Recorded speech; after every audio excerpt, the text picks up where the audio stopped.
Beshem Hashem Naaseh Ve'Natzliach, nous poursuivons aujourd'hui notre étude des textes du Nar avec la suite des voyages instructifs du roi Shlomo qui était arrivé près d'un grand palais avec ses sujets, au-dessus duquel un grand aigle y vivait sans y connaître l'entrée. Une fois que le vent a soufflé à la demande de Shlomo, le portail s'était dévoilé et un mot inscrit sur l'entrée de ce palais indiquait que seuls les rois ou les prophètes ne pouvaient y entrer. La curiosité du roi devint de plus en plus vive. Il chercha donc les clés du palais mystérieux et finit par les trouver dans une case de verre ancrée dans le mur. Il ouvrit ce portail et se retrouva devant une porte tout en or. Grâce à une autre clé, il put accéder à l'intérieur du palais. Il resta planté sur place, émerveillé de ce qu'il voyait autour de lui. Les murs étaient faits de pierres précieuses, de grande valeur, qui scintillaient de tous côtés. Puis Shlomo visita le palais. Les pièces étaient l'une plus splendide que l'autre.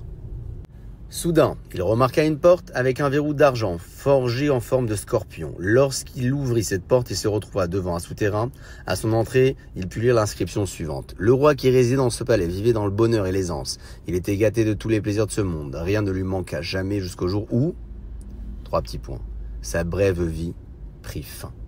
Il arriva dans une grotte où il vit des trésors magnifiques et des objets d'une richesse incroyable.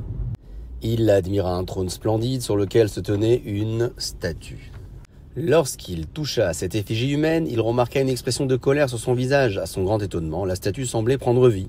Ses yeux devinrent fondoyants et des cris percèrent l'air. « Assemblez-vous autour de moi, esprits et démons, et venez lutter contre des hommes qui veulent troubler mon repos. » Avant que le roi ait pu se ressaisir de sa stupeur, le palais résonnait de bruits effrayants.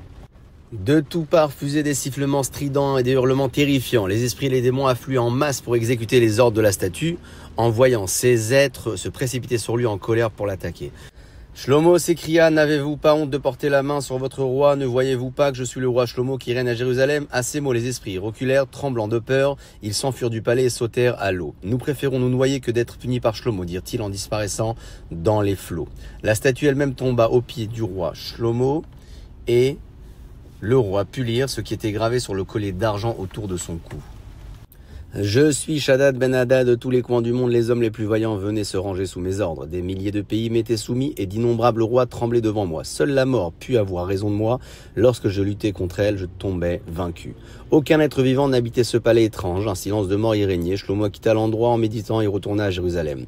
Longtemps, il ne put se séparer des visions et des scènes qu'il avait marquées dans ce palais d'or. Sa foi en Hachem se renforça. Depuis, il se rappela toujours que tout était dans les mains de Dieu et que personne ne pouvait subsister sans sa volonté suprême.